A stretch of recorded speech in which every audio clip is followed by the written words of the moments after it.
Shall we please tell our Father that the Spirit of God will not leave them in the name of Jesus?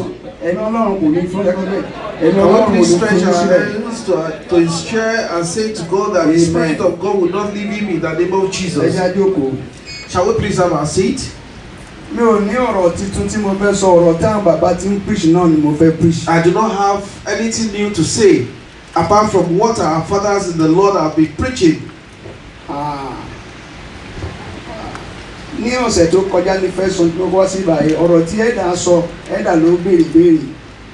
Last week Sunday, Elder asked a particular question. He asked the question. He said, what is redemption? So bàtà àmọ́ mi náà máa gbé fíìmù jáde ó dàbí ẹni pé ohun tó wà lọ́kàn mọ́ mi ni bá a ṣe máa dé ọ̀run. And of course the film we watched this morning was about how the kingdom of God is like. Bàtà ẹni tó kọ́ wa lónìí náà the same thing náà níbi tí last week ni. And of course the person that taught us in the school made mention of the same topic as well. Wọ́n ṣàlàyé nípa ìdájọ́ tó máa gbẹ̀yìn. He was talking about the final judgment. So there is judgment after death. And when our father in the Lord wanted the podium, he was talking about heaven as well. Let me start this way. In the year 2016, the Lord Almighty taught me a lesson. The Lord said, I should get a paper. Please, can you please get your own jotter as well? For 80. Write 80. 80. Echo. 80. Please write 80. Then write your age. Write your age underneath the 80. And deduct your age from that 80. And if you are given the opportunity to live up to 80 years on earth, and for those that are 50 years above, and then you are about to turn 60, you know you just have a very little or short period on earth. If no one is ready to listen to this, I beseech you to please listen to what I'm about to say. It has to do with your heaven. So what we're about to look at is you have to be born again. Say it to your neighbor. You have to be born again. Tell it to that person. You need to born again. Say it the third time. You have to born again. It is important that you have to be born again. The choirs are already born again, so they don't even have to say that. They can't even say it. So tell it to your partner. It is important you have to be born again.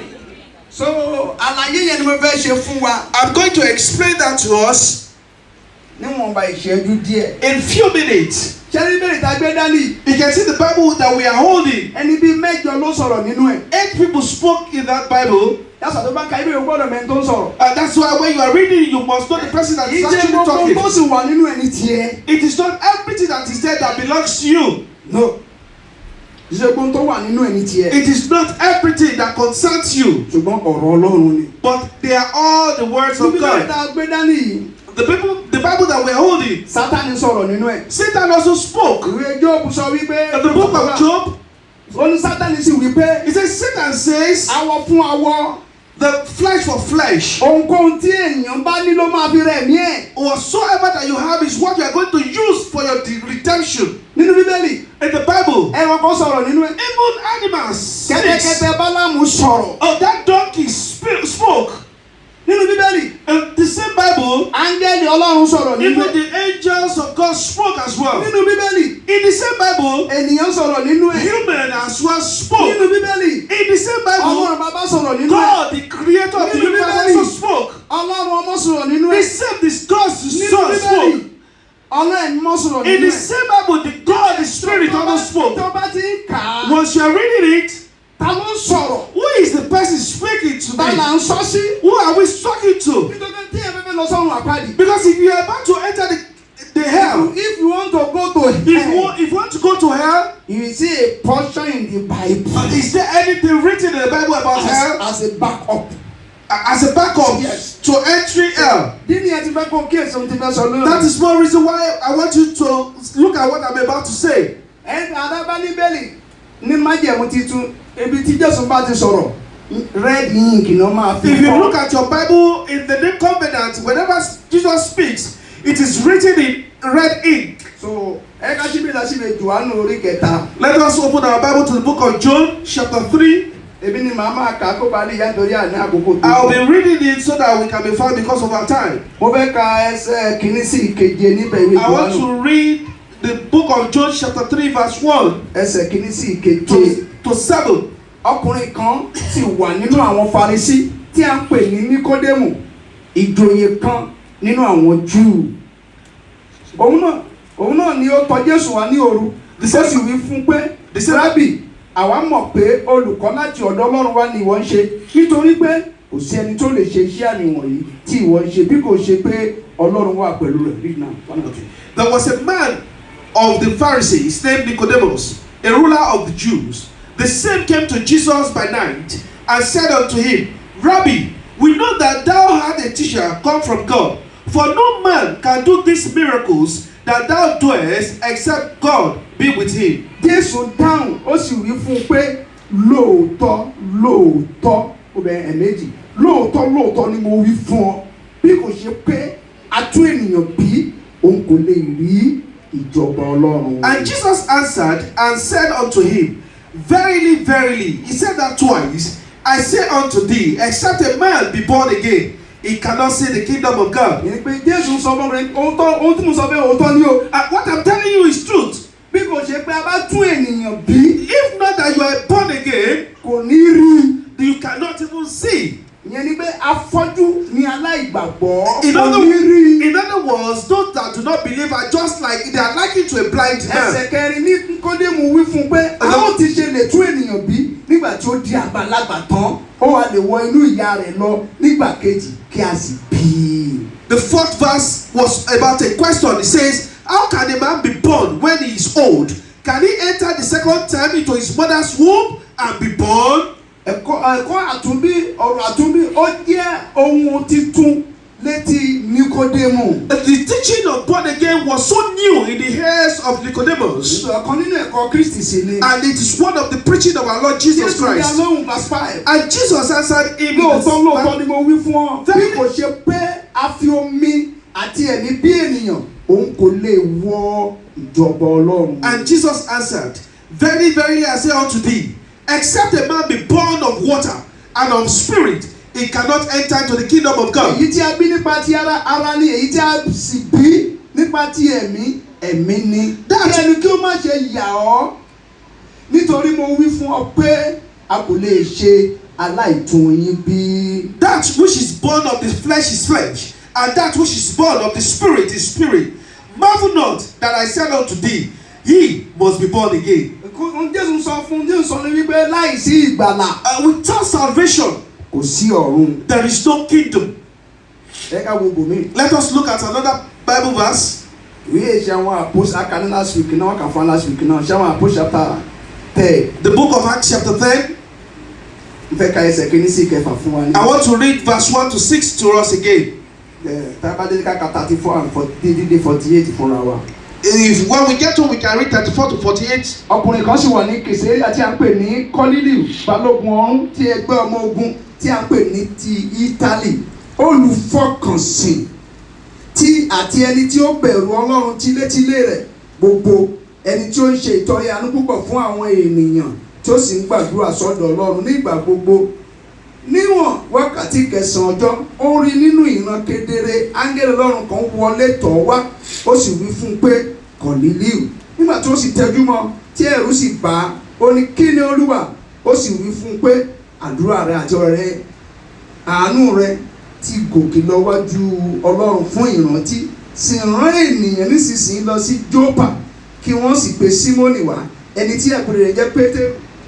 ó wọ̀ sí ilé ẹnìkan Símónì aláwọ̀ tí ilé rẹ̀ wà létí òkun wàá rí sẹ́míkólọ̀ òun ni yóò sọ fún ọ bí ìwọ ò ti ṣe é. The book of You Acts. can just read verse 6. Okay, the book of Acts chapter 10 verse 6. It says, he lodgeth with one Simon a tanner, whose house is by the sea.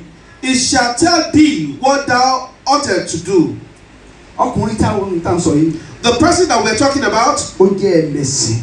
was a faith man. Ohun gbogbo tí ó yẹ kí ẹlẹ́sìn ṣe ló ń ṣe. Whatsoever that a faith person should do, he does it, Ṣùgbọ́n kò ní ìgbàlà. but he did not have salvation. Orúkọ ò sínú ìwé ìyè. His name was not in the book of life. Ọ̀rọ̀ ẹ̀ ṣe ìtẹ́wọ́gbà.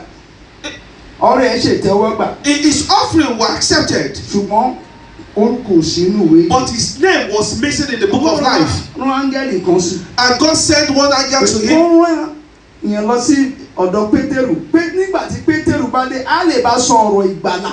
That when Peter came, when Peter comes, he will tell him about salvation. Ṣé bá kàlọ́ ìgbà tí Pétérù dé Pétérù sọ ọ̀rọ̀ ìgbàlà fún. When you read very well, when Peter eventually came, he told him about salvation. Ọkùnrin àti ìdílé wọn sì gba Jésù ní Olúwa àti olùgbàlà wọn. This man and his household accepted Jesus Christ as their Lord and Savior. Bíbélì pé a sì ṣe ìrìbọmi fún wọn. And the Bible says that they were baptized. Lórúkọ Jésù ti Násírẹ́tì. In the name of Jesus Christ of Nazareth, Ohun tó máa sọ ẹ́ di ẹlẹ́sìn lásán. whatsoever that will make you an ordinary Christian, Ohunkóhun tí ò ní jẹ́ kó dé ìjọba and Ọlọ́run. things that would not make you to get to the kingdom of God, Lórúkọ Jésù Olúwa sọ di asán. God will make it in vain in the name of Jesus. Ẹ jẹ́ pín ọ̀rọ̀ yìí sí ìpele mẹ́ta kó ba lè yá nítorí kò sí àkókò. Let us divide this thing into 3 parts so that we can be fast Kí ló about ń it. tá ń pè ní ìgbàlà? What is salvation? Tàbí ohun tá ń pè ní And àtúnbí? what do we call being born again? Kí ló ń tá ń pè ní ìgbàlà? What do we call salvation Tàbí àtúnbí? or being born again? Ohun tá ń pè ní ìgbàlà ni What is salvation is òmìnira kúrò ní lọ́wọ́ agbára ẹ̀ṣẹ̀. freedom from the power of sin. Kí ló pé? Freedom from the power of sin. Ìgbàlà àtúnbí. Wọ́n sọ ẹkún sọ láńpẹ̀ tí mo lò lọ́dọ̀ wa fún wa. And let me tell you the language that I used to. Tí a bá bí ọ lẹ́ẹ̀mejì, If you were not born twice, ó kú lẹ́ẹ̀mejì. you are likely to die twice. Tá a bá bí ọ lẹ́ẹ̀mejì, If you were born twice, ó kú lẹ́ẹ̀kan. you will surely die once. Bọ́ọ̀ ní kú yẹn You will not die. kú dànù. It's a forgotten issue. Ohun tó ń jẹ́ kó kú nígbà tí rapture bá take place. The only thing that will not make you to die is only when rapture comes. Ikú mẹ́ta ló wà. There are 3 types of death. Bíbélì wípé The Bible says ẹni tó fi ara ẹ̀ fáyíndé nígbà tó wà láàyè ó ní ó kú. the one That give himself to the pleasure. the one that gives himself to pleasure, Ó kú nígbà tó wà láàyè. he is already died even while on earth. Ikú míì nìyí. That is the part of another definition for death. Ọlọ́run sọ fún Ádámù wípé God told Adam ní that ọjọ́ kọjọ́ tó bá jẹ èso yìí, whenever this fruit is eaten, kíkú ni wọ́n ó kú. you will die. Òun ló ń túmọ̀ sí ikú ẹ̀mí. And that is called the soul. Wọ́n jẹ èso yẹn. They ate the fruit.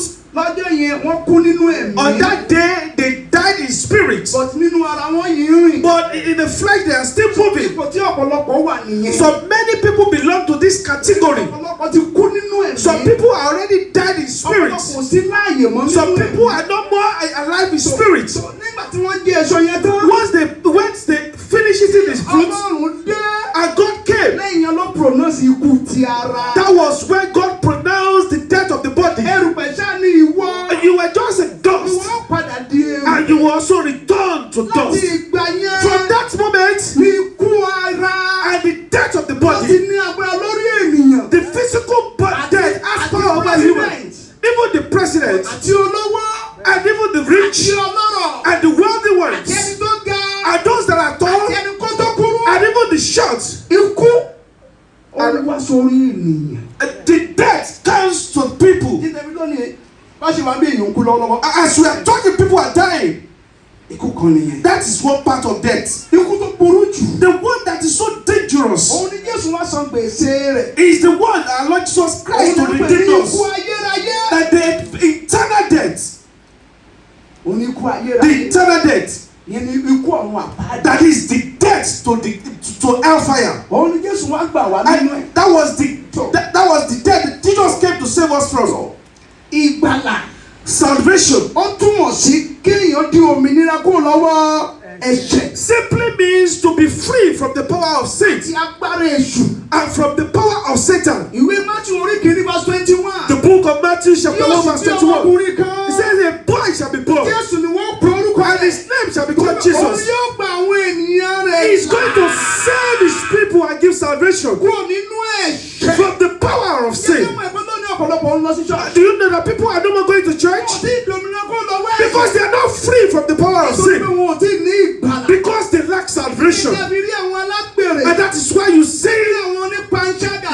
adulterers. Wọ́n sọ àgbèrè tàbí panṣágà. Ìkan náà ni bọ̀ tó yàtọ̀ yà. They are same, but there's little different. Àwọn tó ń pè ní panṣágà. Those that we call the Bẹ́ẹ̀ ni idolaters. àwọn ọ̀dọ́ tó ò tí ì ní ọkùnrin tó Those that are yet to be married. tí wọ́n ń bá ara wọn ṣe. That they are having sexual intercourse. Àwọn tó ń pè ní àgbèrè. That we call the Àwọn tó wà ní ilé ọkọ. those that are married already. Tó ń bá ẹlòmíì dàpọ̀. That are still having affairs outside their marital vow. Ó ní ìyàwó méjì. You have 2 wives, Ìyàwó mẹ́ta. 3 wives. Ò tí ì nígbà. You lack salvation. Òmìnira kúrò lọ́wọ́ kíni. Freedom from what? From the power of sin. Is it too difficult? Òmìnira kúrò lọ́wọ́ ẹ̀ṣẹ̀. Freedom from the power of sin. O lè mọ tí tó bá nígbàlà. If you have salvation, you cannot be drinking. Ìgbàlà. Ìdáǹdè kúrò. O lè gbá ìyàwó ẹ létí. You cannot even fight or slap your wife. Ìgbàlà. If you truly have salvation, Ìdáǹdè kúrò lọ́wọ́ ẹ̀ṣẹ̀. it is the freedom from the power of sin. Ìgbàlà. Freedom. O lè ṣépè. You cannot even rain curse on other people.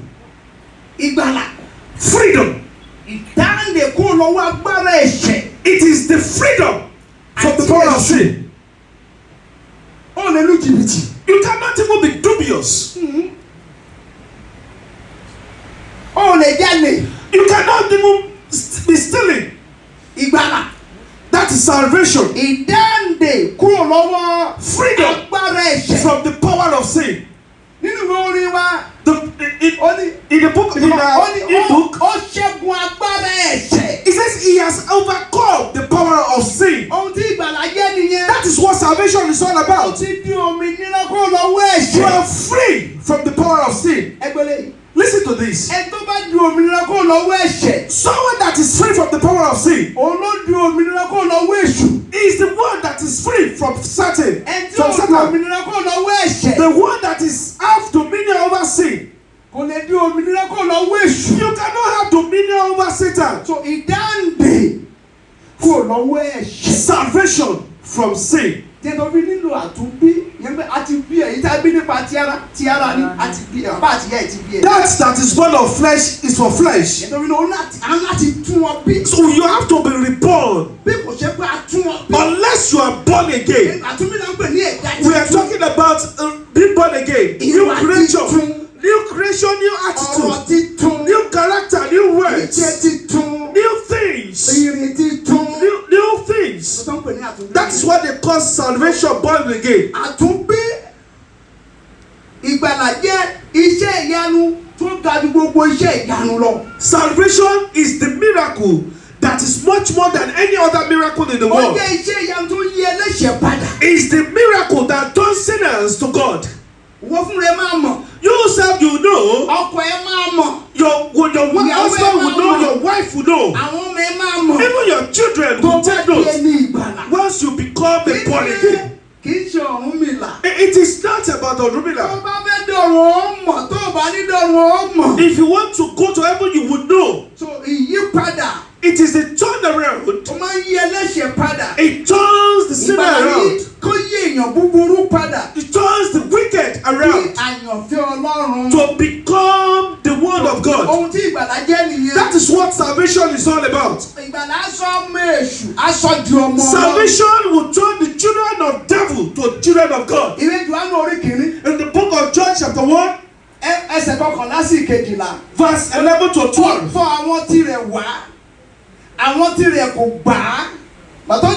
12. Ìṣùpọ̀ iye àwọn tó gbà á lè fi agbára fún kí ló. Tí o bá gba Jésù ní Olúwa àti Olùgbàlà. If you do not accept Jesus Christ as your Lord and Savior, o lè di ẹbí Ọlọ́run. You cannot be a family of God. A woman came to testify on Friday. I want to tell you what salvation is all about. Then I will move to the second part, to the third part. The woman said, she said she lost her green card. That woman said that. Is she around?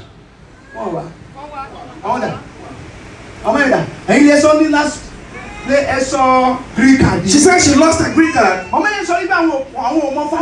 She said she doesn't know the value. She said it was when it was lost. She said she wanted to travel to Nigeria in last December, but she couldn't go. Why? What happened? Because she lost her green card. It was not because she never go. If she goes, she would not come back. But she doesn't want to take the risk. But you better sit. It is until I receive this again. Until she received another one. She said she was so excited. She was so happy. Because she has become free again. That is the exact way freedom and salvation is. Don't let anybody to deceive you. If you don't have salvation, you cannot get to the kingdom of God. Is it not? I hope it's not too difficult. If you do not have salvation, everything that you are doing, God is not seeing it. You will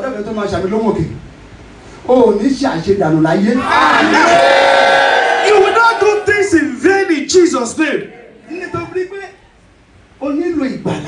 It's because you need salvation. Our days have been numbered.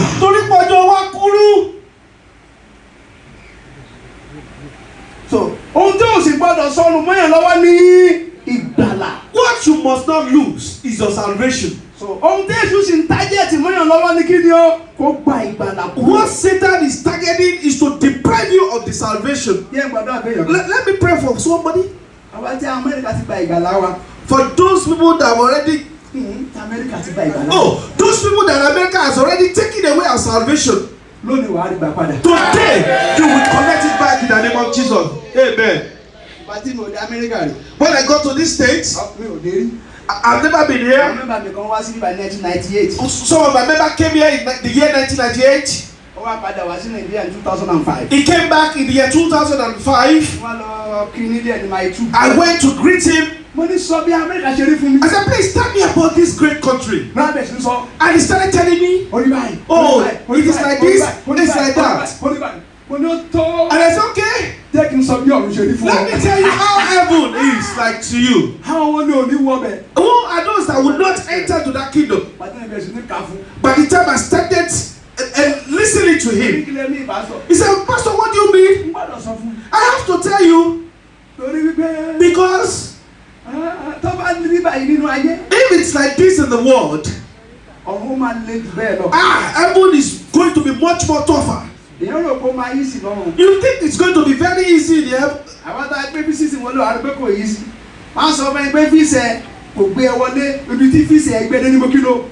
Point of entry.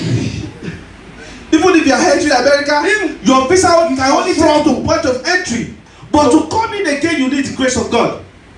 So, that visa that has been given to you, it can only take you to the point of entry. If the people, the visa is genuine, they will say, of course, the visa is reason that the give is not, but they do not even trust you. Because of that, so the next flight, you won't pay for that. Praise God. Hallelujah. bí ọ̀rọ̀ ọ̀run ṣe rí. That is where kingdom of God is likened to. lẹ́yìn pé o tẹ̀ tún ní visa kan tó tún ní everything. For you to have gotten your visa and all of that, wọ́n ṣẹ̀kì gbogbo ẹrù they ẹ̀. will have to check everything that you are bringing into their country. lẹ́yìn yẹn After that, wọ́n á ṣẹ̀kì bọ́dì ẹ̀. they will also check your body. wọ́n ní kò ṣe báyìí. Wọ́n ní kò carry body ẹ. tó bẹ̀ kó sọ pé kí You dare not say no way. gbogbo ara ẹni máa fọwọ́. They will carry your body. ó tó bẹ̀ kó sọ̀rọ̀. You dare not talk. tó bá rí bẹ́ẹ̀ nú ayé. It's like this on earth. láì ní ìgbàlà. Without salvation, ó dọ́run. then you are not a candidate of heaven. so kí ni ìdí tó fi nílò ìgbàlà. So why do you need salvation? Let me just tell you 2 points. màá wá sọ pé ó ṣe lè gba ìgbàlà. Then I will tell you how you can get or regain your salvation. Then we'll pray. kí ni ìdí fún ìgbàlà. Why do we need salvation?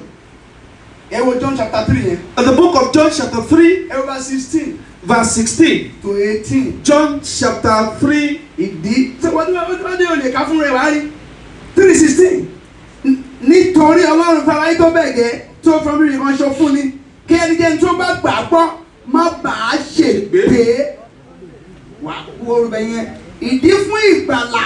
The reason for salvation, tó fi nílò ìgbàlà. that you need salvation, kí má bàa ṣègbé. so that I will not perish. ègbé wo ló ń sọ bẹ́ẹ̀. What language is that? ègbé ayérayé. We are talking about eternal ikú perish, àwọn àpáàdì.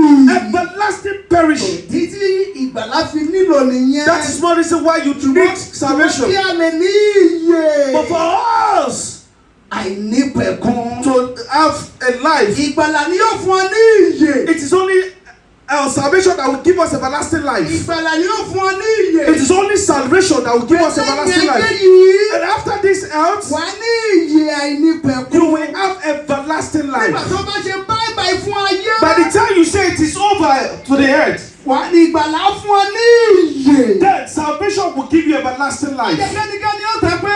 Don't let anyone deceive you. ayé ìlà ọjẹ. Oh, we are going to enjoy this life. We will enjoy this life. àwọn tó máa yé jẹ ju ẹ lọ́wọ́ ti la wọn. Those that knows how to enjoy life, they are gone already. ayé ń fẹ̀ sí ni. And this earth is getting expanding every kò sí time. ẹni tó lè jẹ ayé. Nobody can ayé. exhaust àwọn this Yorùbá life. àwọn Yorùbá sọ wọ́n ní ilẹ̀ ń dèèyàn. People will, the Yorubas will say, ground can consume people. so ìdítàbí ló gbàdá ní ká lè ní ìyè àìníbẹ̀. So that we can have everlasting life.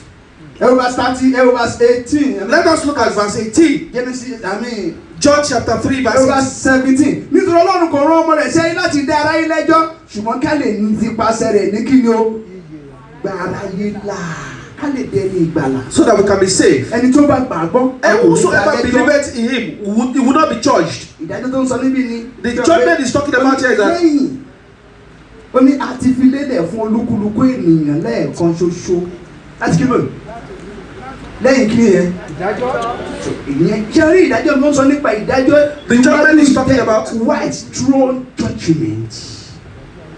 White throne judgment. ìtura ìtẹ́ ìdájọ́ funfun. ìtẹ́ ìdájọ́ méjì ló wà.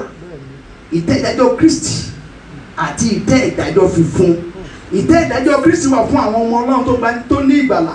yẹn pé a ò ní dá wọn lẹ́jọ́ lọ sọ́run àpáàdì but a ó dá wọn lẹ́jọ́ nípa iṣẹ́ tẹ́lẹ̀ kọ̀ọ̀kan wọ́n ṣe. We have two types of judgment. so The first one, what they have done on earth, is what we are going to judge them on. ẹni tíṣẹ́ ẹ bá jóná a ó gbà á làbẹ́ ẹni la iná kọjá. yẹn bá kò ní lọ sọ́run àpáàdì tó ló gbàgbọ́ pé kò ní ní ìràwọ̀ kò ní ní adé kò ní ní èrè. so ìtẹ́ ìdájọ́ kejì ní ìtẹ́ ìdájọ́ fífún. The other part is the white throne judgment. gbogbo ẹnikẹ́ni whosoever tí ó kọ Jésù ní Olúwa àti olùgbàlà that rejected Jesus Christ as their Lord and Saviour, àti àwọn tó pẹ̀yìndà. and those that backslided, àwọn ló máa àbí àmbẹ̀. those are the ones that will go to that ẹni tó category. fara wà níwájú ìtẹ́ ìdájọ́ fífún tó máa dé ọ̀run. There is no one. tẹ̀lé ọ̀run àpáàdì Category méjì ló wà. Is also a category. We will not be partakers of that in Jesus' name. We will not be candidates in the name of Jesus. Please don't be annoyed. We are just saying the truth. If I don't say this, I'm going to be condemned. One, I don't know our daddy. I am not aware that I'm going to preach. Either asked a question last week, and I tried to work on it. I read that Sunday school yesterday. I read from chapter 1. And I discovered when they were just talking about the kingdom of God. That is the reason we are talking about it. Please don't be annoyed. In the name of Jesus Christ of Nazareth, we will not be partakers of in the name of Jesus.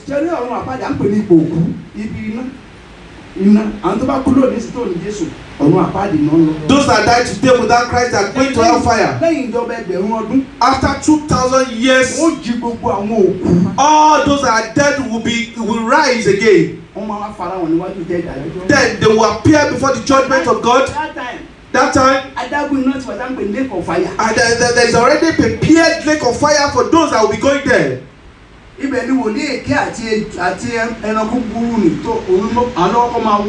Those fake prophets, that is their place. Then even devil himself will be thrown and his angels.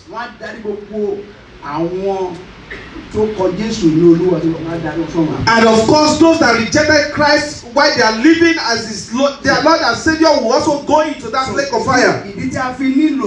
That is why we need the salvation, so that we will not be partakers with devil in the hellfire. The reason why we need salvation that's so important to us is that if it's not important, Jesus wouldn't have come to this world in the first place. It was so important, and that Jesus Christ had to come to the earth. It cost God so much. It was so important. The book of Romans chapter 5 verse 8. So when we are sinners, God sent his son to the world when we were in sin. And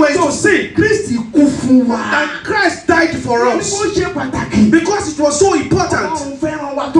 God Almighty loves us so much. He doesn't want us to go to the lake of fire. He wants us to join him in the kingdom of God.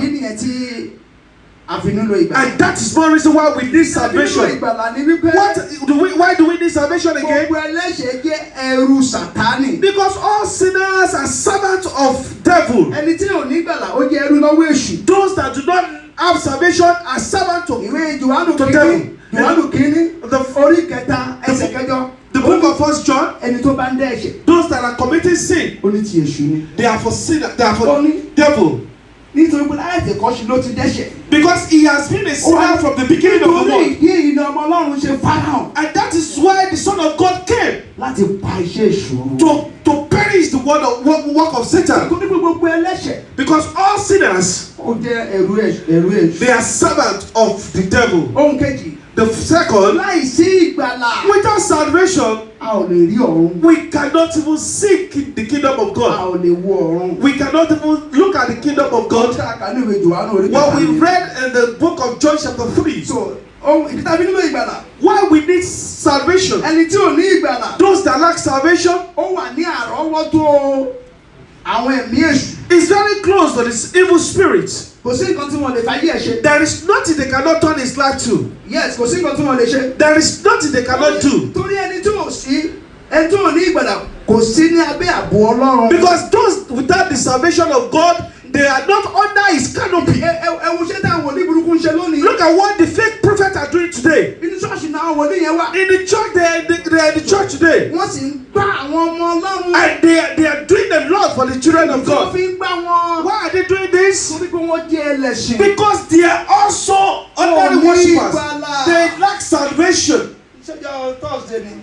Ọ̀rọ̀ wòlíì ọ̀rọ̀ jíò kan ni mo gbọ́ lórí YouTube mo gbọ́ On Thursday, I listened to one Gio. They call him Ogundipe. When I listened to his stories, how he was sleeping with 16-year girls, how he was promising that he was going to marry a 16-year-old girl, how the girl was deceived, how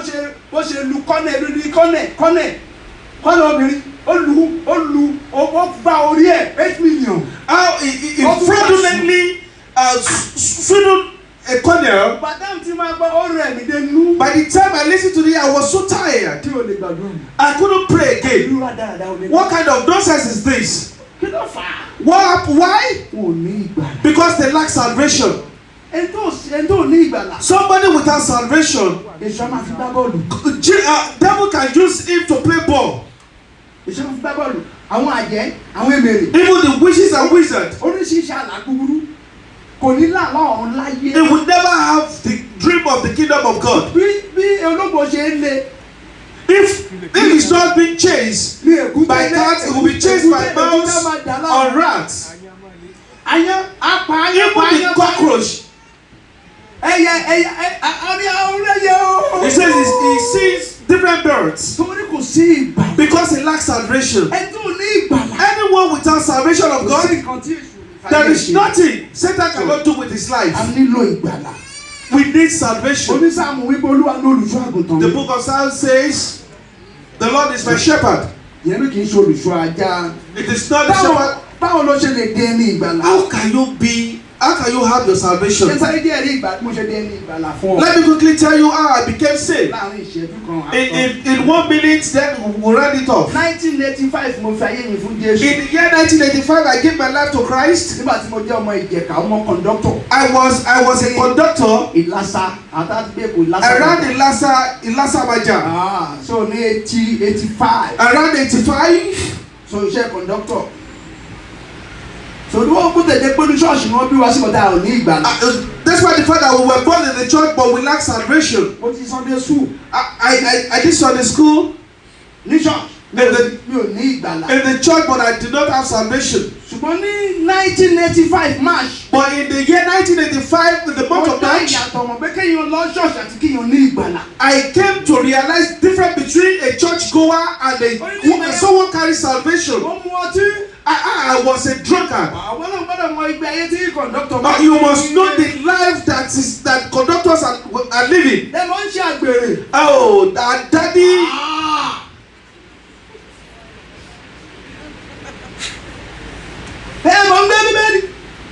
Yet he's carrying his Bible.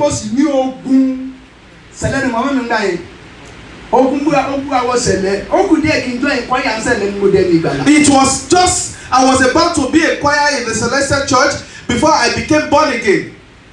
And I gave my life to Christ. And Jesus Christ took away drinking of wine from me. Jesus Christ took away strange women away from me. Oh, then there was no weekend we would not attend the party. Even if we were not invited, we would still go. Either we were invited or not, we would attend party. Every weekend we have to attend one. But Jesus Christ took away all of that. Since 1985 till today, Jesus has turned my life to a better. Jesus Christ turned my life around for better. He took me away from the hand of Satan. It took me away from the power of sin. And Jesus turned my life around for better. How can you be saved? How can you have salvation? You cannot deliver yourself. No, that you are a sinner, that you cannot deliver yourself. Yes. It is only Jesus that can save you. Rome 3:23 everyone has sinned, and we have cut short. We have cut short. Second, you have to know that the repercussion of sin there is repercussion for every sin that you commit. Bíbélì pé ìwé Rome 6:3 ikú ni èrè ẹ̀ṣẹ̀. It says death is the reward for sin. Ohun kẹ́lá tí fẹ́ kó mọ̀ ní. There's one thing I want you to know. Jésù ti san gbogbo gbèsè yẹn. Jesus has paid, has redeemed us from all of that. Lórí igi àgbélébùú. On the cross of Calvary. Màmá rẹ̀ sọ pé ikú oró tí ń bá kú. The Father said, Ìyẹn jẹ́ tí ń bá jẹ́. Gbogbo rẹ̀ ló tún kọ́ lọ. Jesus has taken away all of that on the cross of Calvary. Jésù Olúwa ó máa ṣe o. Jesus will thank you. Torí mi ló ṣe jìyà. You were beaten and suffered just because of me. Ó ti san gbogbo gbèsè. He has paid all the Ó debt. ti kó ẹ̀ṣẹ̀ yẹn lọ. He has taken away all our sins. Ohun tó gbọ́dọ̀ ṣe nìyí. What you have to do is this. O gbọ́dọ̀ jẹ́wọ́ ẹ̀ṣẹ̀ You yẹn. have to surrender yourself to O Him. sì gbọ́dọ̀ kọ ẹ̀ṣẹ̀ yẹn sílẹ̀. And you have to go away from the Ìwé sin. òwe 28 verse 13. Proverbs 28 The book of verse 13. Proverbs chapter 28 verse Ẹnikẹ́ni tó 13. bá bu ẹ̀ṣẹ̀ rẹ̀ He said, mọ́lẹ̀. whosoever that covereth his sin will never prosper. Tó kù sí nìyẹn. That is what is remaining. Èrò eyín ará Amẹ́ríkà àti àwọn ará ọ̀dọ́ òyìnbó London ni wọ́n ń bà mí. The people of American and UK, I'm really scared of them. Ẹlòmíì àbáná family ẹ̀ sí Nàìjíríà. Some people will just abandon their family to Nigeria, Ojú òkú tó máa kátá nínú and you'll be having fun with their catters. àwọn ọmọ yẹn ń jìyà ńlé. And your children are lacking at home. Ìyàwó ẹ̀ ń jìyà ńlé. Your wife is lacking seriously at home. Ọkọ ẹ̀ ń jìyà ńlé. And your husband is also lacking at home. And you cover sin. And you covered your sin. Remember when I traveled to London in 1997? When I was about to travel to UK in the year 1997. One of my members was about to travel to UK in the year 1997. His wife just gave birth. The baby was about 3 months old. And I told him, as you are leaving, please always remember home. Remember this child, this new baby. When he eventually got to UK, the first month, first year it was wonderful. The second year it was marvelous. Oh, by the time it was getting to the third year, it started turning around. That 3 months baby, he decided not to take care of the baby again. Whosoever covereth his sin will not prosper. Let me tell you something.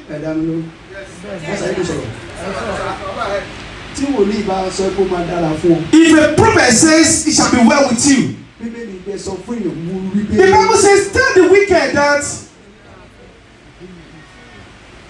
and your prophet can say anything, that can declare anything or prophesy anything. But God will not do more than His words. If you only surrender yourself to God and do away with those sins, says the mercy of God will cover him up. There are some sins that you have to repent of. I was in UK 2014. God says there is one of my members that is yet to repent of a particular sin. He was a worker. He was a very fervent worker. When I returned back home, I said, God says there is a sin that nobody knows about. He said, but once you tell God about it, what God is reporting you to me, when he started talking about it, how his pastor impregnated her and had about for about 3 times. And I said, He said, oh, he could drink.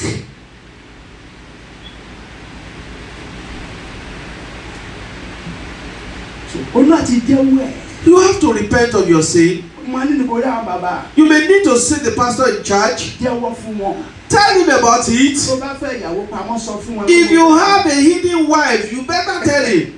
Ohun tó ń jẹ́ kó lọ sọ o bẹ́ẹ̀ kó ṣẹ́. Whatsoever that would debar you from gaining entrance to the kingdom of God, it is better to surrender it on earth. Èèyàn lè sùn kó má jì. Because you may sleep and not wake up again. Sísan tó lè hàn. Anything can happen. Àwọn máa gbọ́dọ̀ ló máa jẹun kú. We will be praying, Father, please don't let me die. That does not mean we will not die. A ti sọ o gbọ́dọ̀ ní anything kọ́mọ́ fi. That's one reason why you must not hide anything at all. Torí pé òní mú nǹkan jáde kó láyé. Because you are not going with anything. A sì bèèrè lẹ́nu bóde. And we are going to ask you at the border. So jẹ́wọ́ ẹ̀ṣẹ̀. You better repent of your sin. Tó bá dìyàn sínú. If you have somebody in your mind, Jẹ́wọ́ ẹ̀ṣẹ̀. you better repent of Bí it. ẹnikẹ́ni sí nítorí ohun Don't kọ́. even put anyone in mind because of anything. Ẹrù ẹlẹ́rù tó jí. If you have another person's property with you, Jẹ́wọ́ ẹ̀kọ́ ìkọ́ you better repent of it.